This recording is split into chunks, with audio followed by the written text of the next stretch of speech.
This is the W2 report with Sanji Himura. Here's Sanji.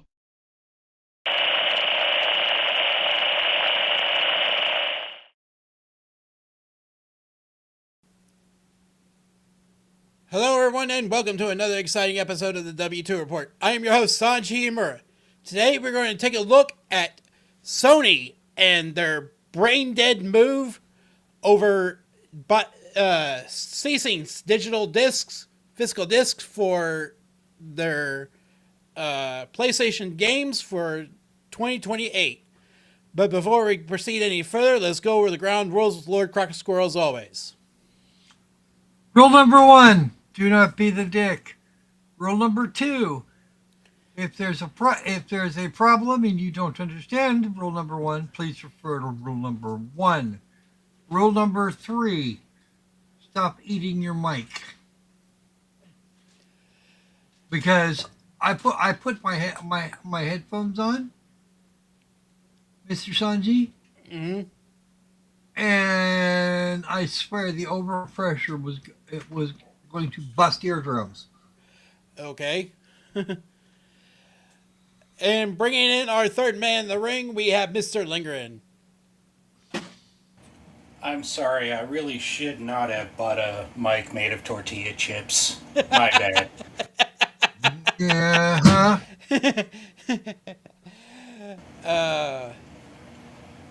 Well, the big news of the month happens to be Sony and their brain dead move into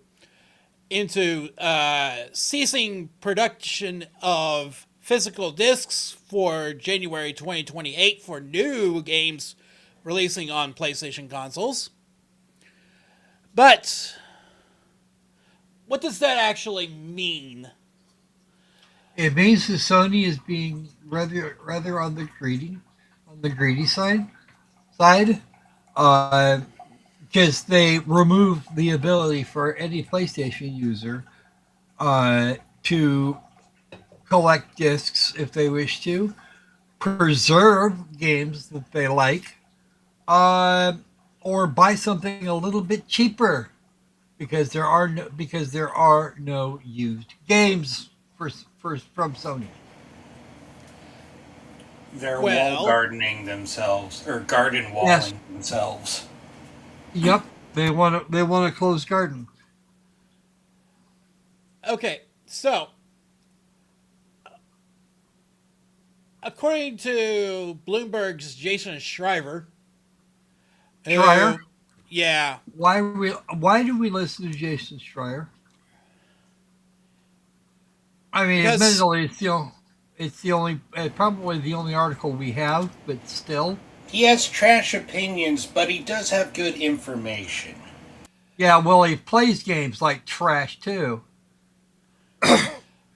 well, not as trash as Dean Takahashi, but that's neither here nor there. I didn't even know that he played games. He do. Yeah. He used to write for I forget. He used to write for one of the major publications. I think one of them went down, like completely. Yeah, I've only ever known him for the investigative journalism. Yeah, and even then, his takes are catastrophic. Well, yeah, his opinions are still trash. I mean, I think he's actually looking to beat out Don Lemon for the coveted prize, for the very coveted prize, is Yale Law Review's annual Worst Journalist of the Year. On that note, though, what did Schreier dig up? Well, he considers that the PlayStation digital player base, it's already. He considers the Sony considers the PlayStation brand too big to fail, basically. With No, oh, They don't. Everybody thought Atari was too big to fail. Look what happened to them. Yeah. They got sold off for pennies to some asshole. Well, Literally pennies. well, as we'll get into, Sony considers that the digital player base is already large enough to do without those who continue buying physical games. And when they start losing money and they have to explain to shareholder things, well, we didn't release physical discs. We were trying to give you a bigger. We're trying to give you a bigger share for your on your dividends, and yeah, that didn't work. Now, if Sony cut the prices by the amount that the disc would have cost, then I think a lot of people would be much happier about it. That was the initial argument as to why digital was going to be cheaper than physical. That was the initial argument. But Sony cutting prices? Yeah, let's not kid ourselves there. Yeah, I know. Just because they get all the money. But yeah, that was a thing, and yes, that was the initial argument. It's still true. Without the cost of manufacturing, they make more money. For which more money per unit, which they probably should split with us. But they're not. They're not. No, they're not. They're not going to either. I am under no illusions. Okay, so continuing on. The company will not change its retail distribution model. You will get a fucking code in the box.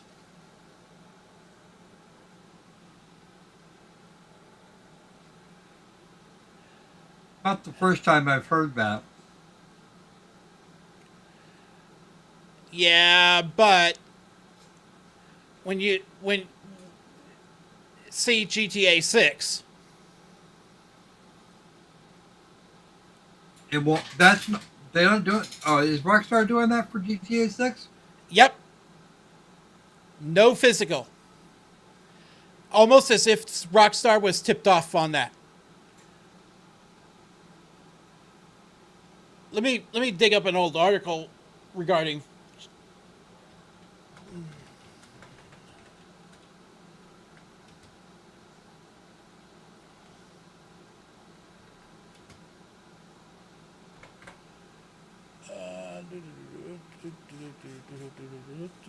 What is it about? What is it about this that makes me want to hurt Bambi? Oh no, I just want to hurt Bambi's mom. And Lord, we're going to get canceled for that. And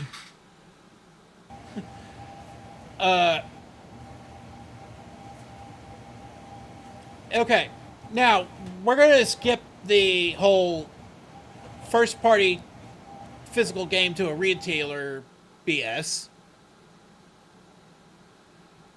Because I know that it's a lot of bunk. But the last 3 points down here. Sony would be convinced that over time, most players will end up accepting the transition to 100% digital ecosystem.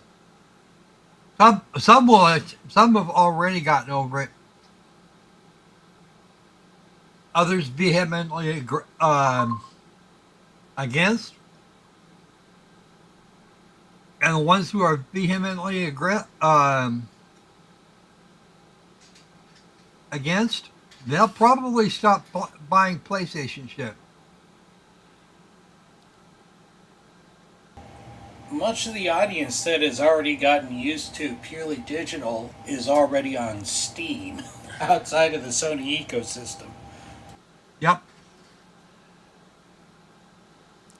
The company believes that users will continue supporting PlayStation even without the option to buy physical games. I find that unlikely, at least in the numbers they have now. But if they lose, I don't know, 5 to 10% of their user base for this, People will start to ask questions, especially since not even 48 hours after they made the freaking announcement, the Sony CEO was selling half his stock. yep. Over half his stock, actually. It do not matter.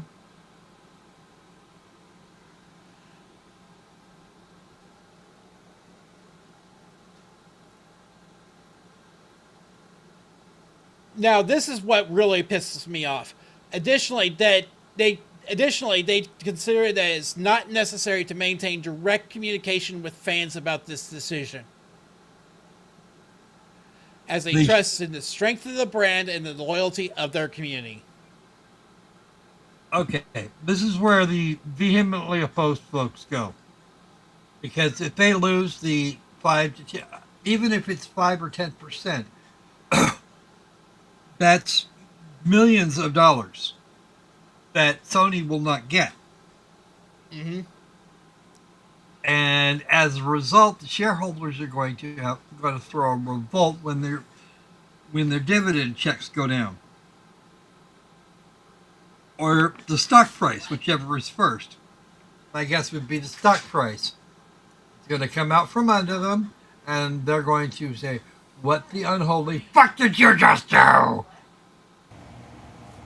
No, what I'm trying to wrap my head around, maintaining direct communication with fans is not necessary for maintaining brand loyalty. The brand loyalty, What math are they using on that? I don't know.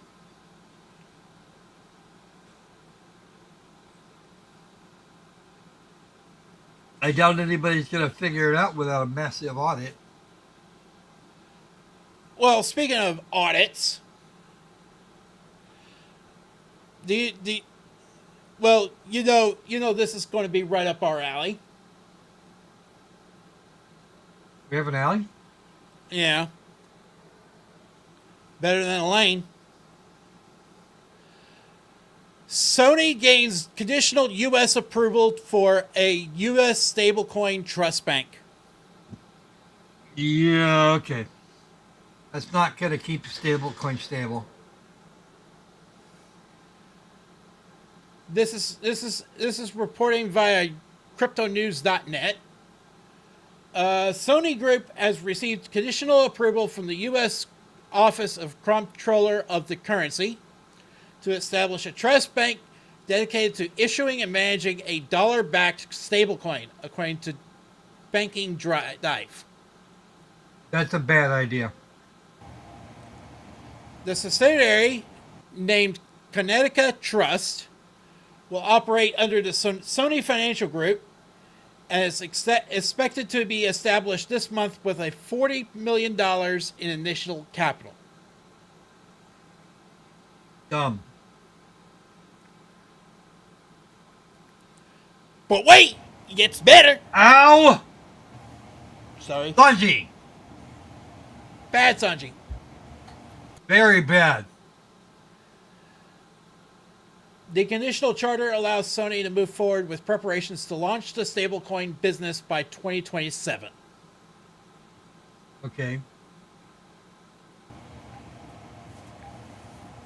Guess when they were doing away with physical discs? Sometime mid-2027? Mm-hmm. All Sony purchases will now be on the blockchain. Ooh. Bingo.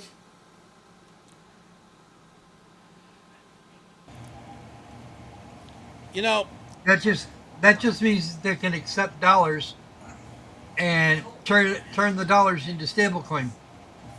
yep.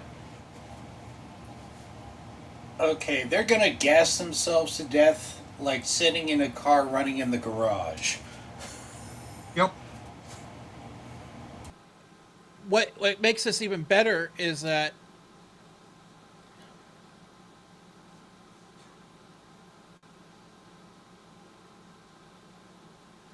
Is that I have prepared a speech that I was going to deliver that I'm going to deliver at the Irving Tales. And it's going to be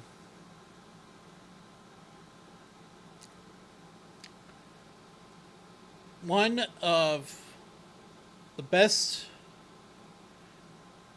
ending speeches that I can deliver. As you can see, the prices of Tether and USDC. okay? What are we talking about, and why now? Okay, so now Sony's entry into the stablecoin space represents a significant move by major global technology and entertainment conglomerate into digital finance. The approval signals that U.S. regulators are willing to engage with established corporate entities seeking to operate within the existing banking system, albeit with strict oversight. The outcome could influence how other large corporations approach stablecoin issuance and trust charter applications in the future. Okay. Let's go back over this again. Sony has secured current permission to do this thing. Yes. Number two, they tacked it to the dollar, Yes. the U.S. dollar, Yes. and they're working for $40,000 worth of initial capital. 40 million. That's not what you said.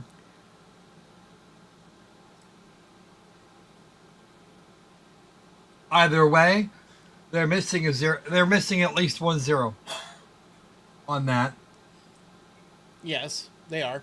But and here's the kicker: the fact that Sony is making this move now in the United States means that they're going to look at. They're trying to turn that stable coin into an actual security. Yes. If they manage to pull that off, then every other kind of blockchain will also come into play under the same umbrella. Then what you have is money, actually in U.S. dollars, that is subject to all the crimes and penalties available to them, which is pretty much everything. Followed immediately thereafter by reaching in, checking out to see how much crypto is in a place, Mm-hmm. and use it for tax and garnish taxes and garnishments and all of the other fun things.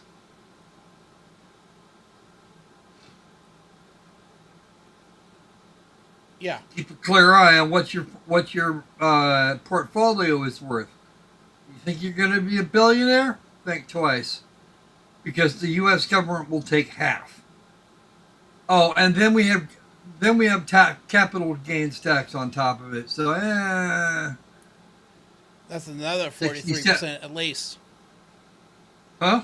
No, we're talking more closer to 60 or 70. As soon as you cash it in. because that's not only income. Oh, and if you've sold anything across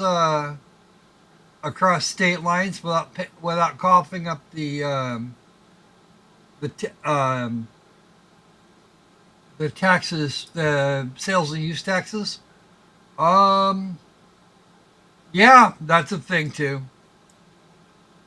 Mhm. Someone's got to pay it, and if it doesn't, they kick it up. They kick that crime up to the feds for wire fraud. Right.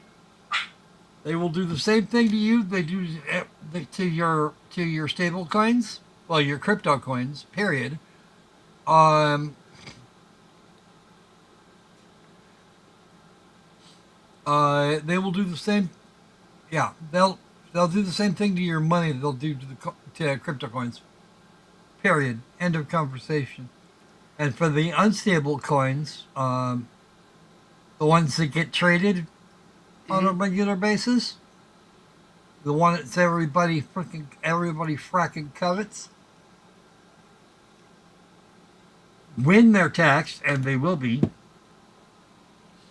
um, they can they can take it at they can take it away from you or have at current market rates or whatever the rate was at its highest for the previous, I think it's year.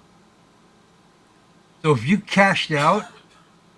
um, if you cashed out on your Bitcoin, for example, um, you get a huge influx of cash, which the government takes most of. And if you have any left at all, or your buddy does, or your wife does, or it's in a trust for your kids, um, trying to gather interest before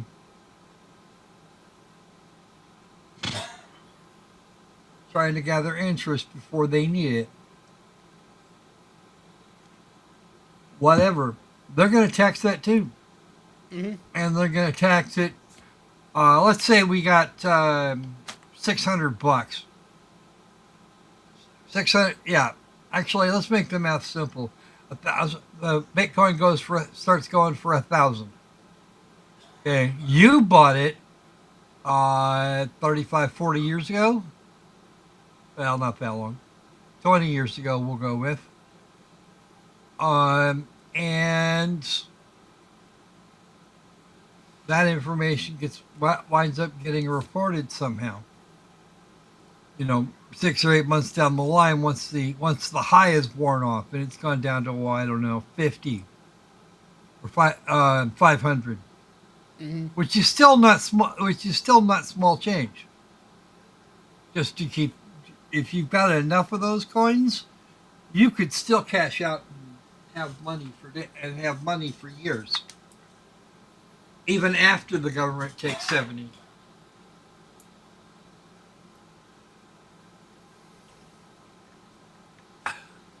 Excuse me, governments. There's lots of little ones running around. Yeah. Okay, so you get behind with the IRS, say 2 grand, and you haven't had the opportunity to get that back, to get shit together. You go and when they seize your when they do the asset seizure, rather than $500, the count is 1,000, and adjust the taxes accordingly. The taxes you could have afforded, uh, if you had sold enough, if you sold enough you sold enough coin to turn into cash. Yay, go for it.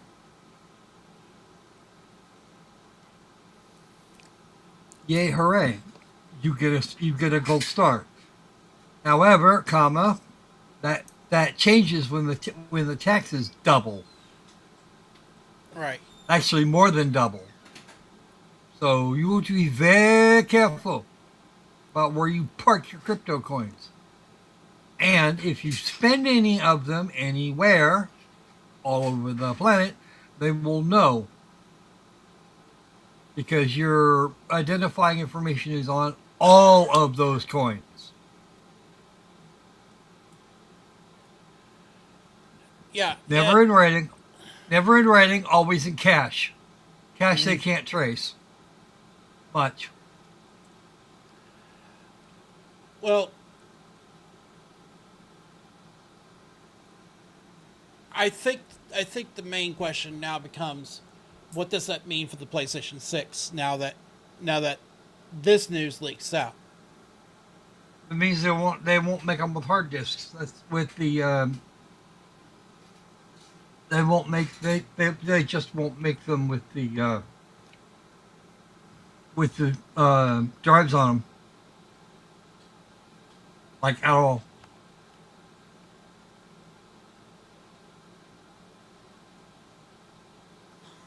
And that's money off of every PlayStation 6.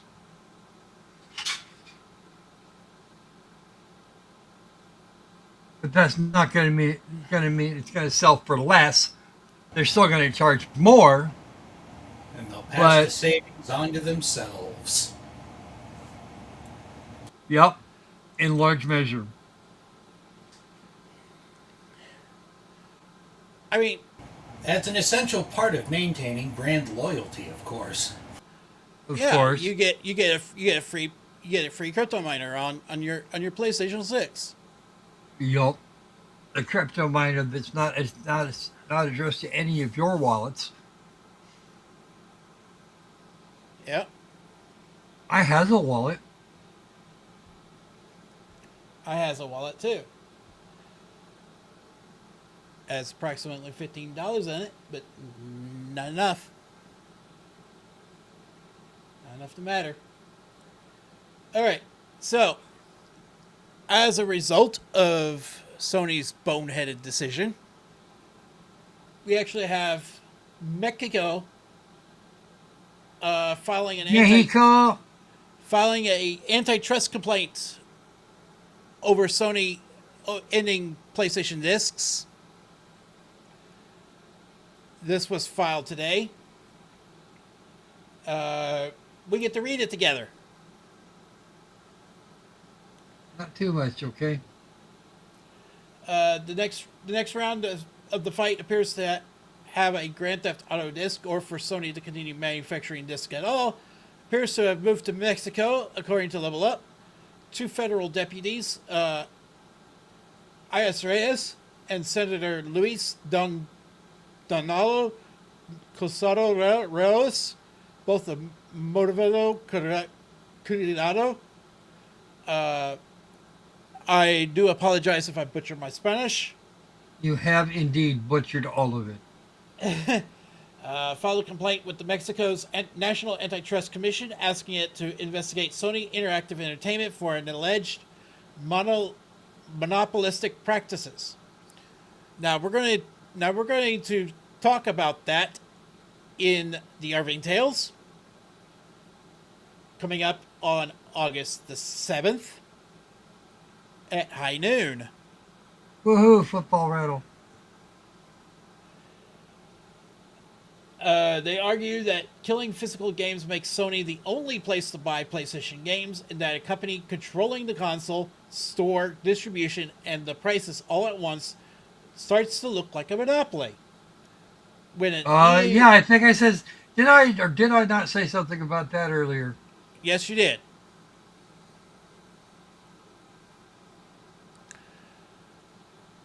When an EU commissioner said the block could not stop Sony from ending discs, that's bullshit.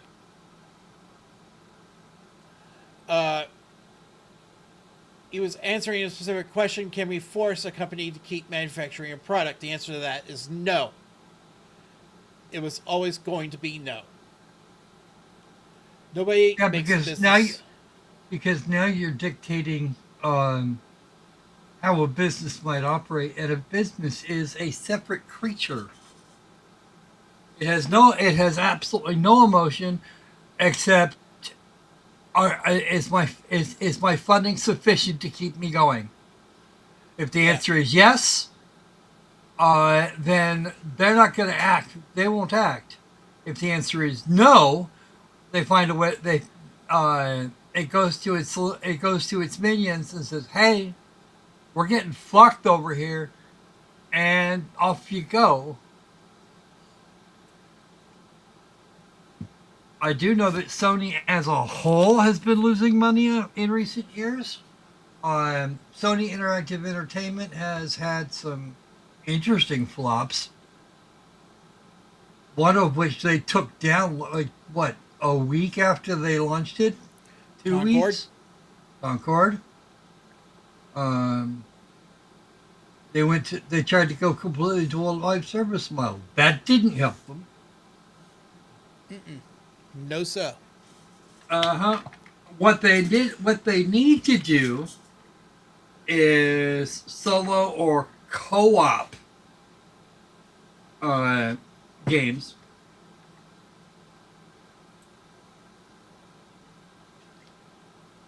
And then release a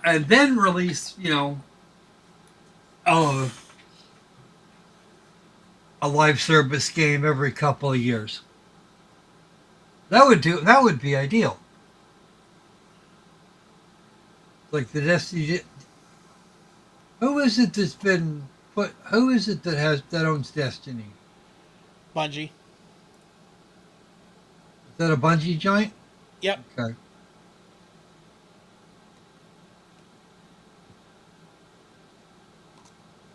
I know BioWare's been getting fucked by EA.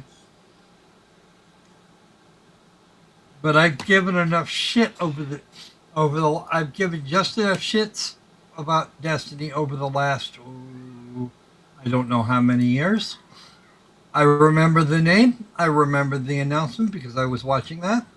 And then forgot about it. Mm-hmm. Didn't look like my thing. Was pretty sure it wasn't. And ignorance is bliss.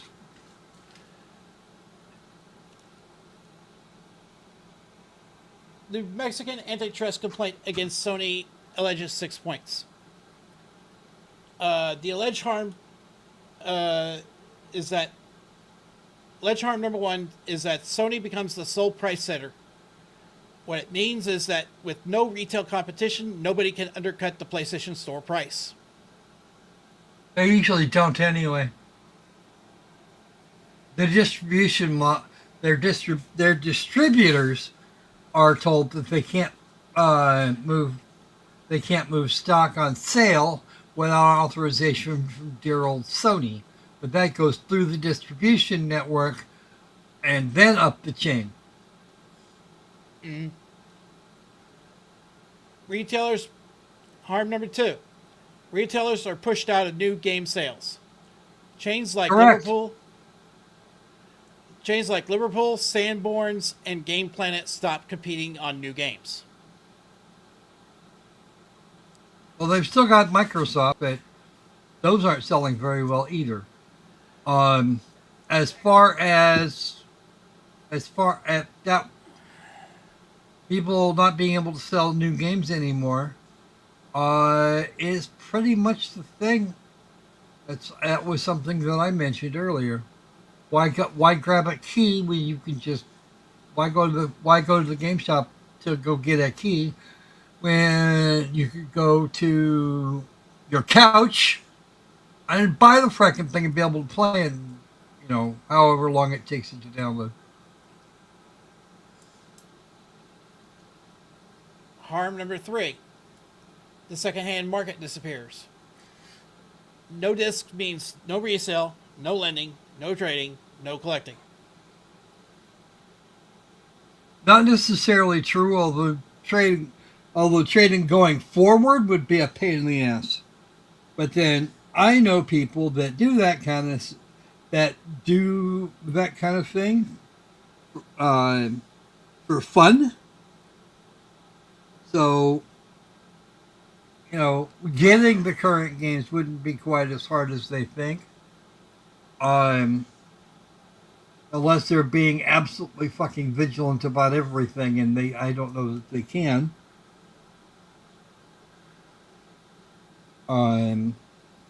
Yeah, no, this is a harm that can be resolved by places that you can go, but I recommend strongly that you make yourself known to the people. If you go now, I strongly recommend that you make yourself known to the people and then continue to interact with them, so that when they put up the wall, you can still get in. I'm not encouraging the activity that I'm that has been suggested, by no means. Mm-hmm. And if you do that, don't use my name. I will disavow any knowledge of you, which would probably still be true. That you guys are names in a chat line or in a comment. Customers stop being owners. Harm number 4. You buy a license. This is sadly true. Although most places, if I'm not mistaken, and this includes Sony for the moment, can allow, it includes Sony. If you bought a game before the time expired, then then you would still be able to download the games that you have.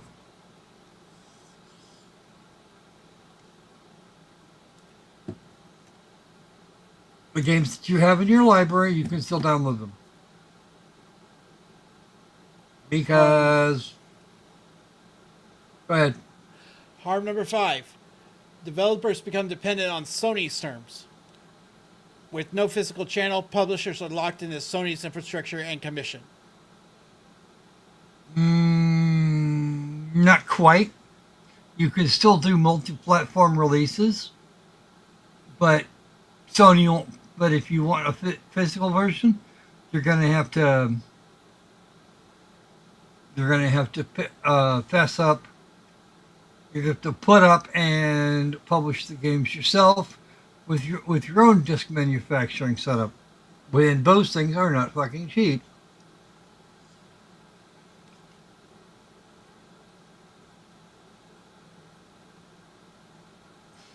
They are not.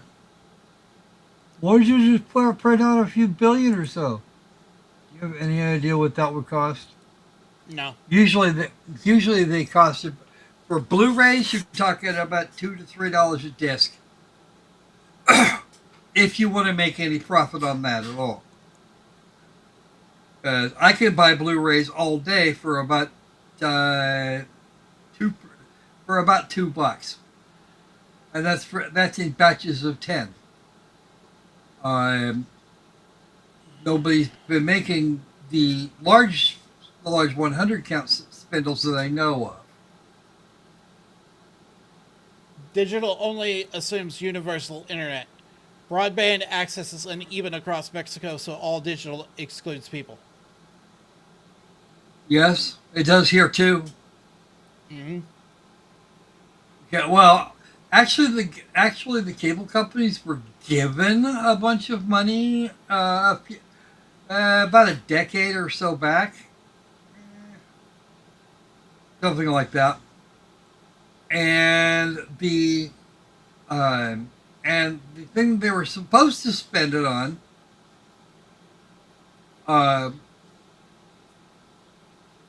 didn't actually happen. They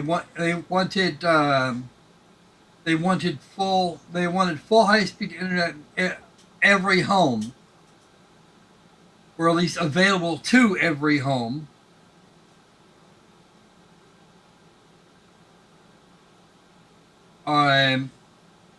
By, I think it was, don't quote me on this, but I think it was 2021.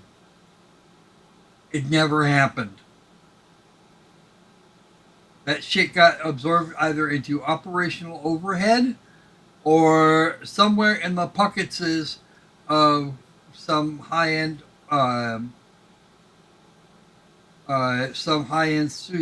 C-suite dude. Mm-hmm. Or gal. I will tell you something now. Women are actually seem to be actually more prone to skim, remove money from, etc., whatever it is they think, just so they can go and buy something that looks pretty.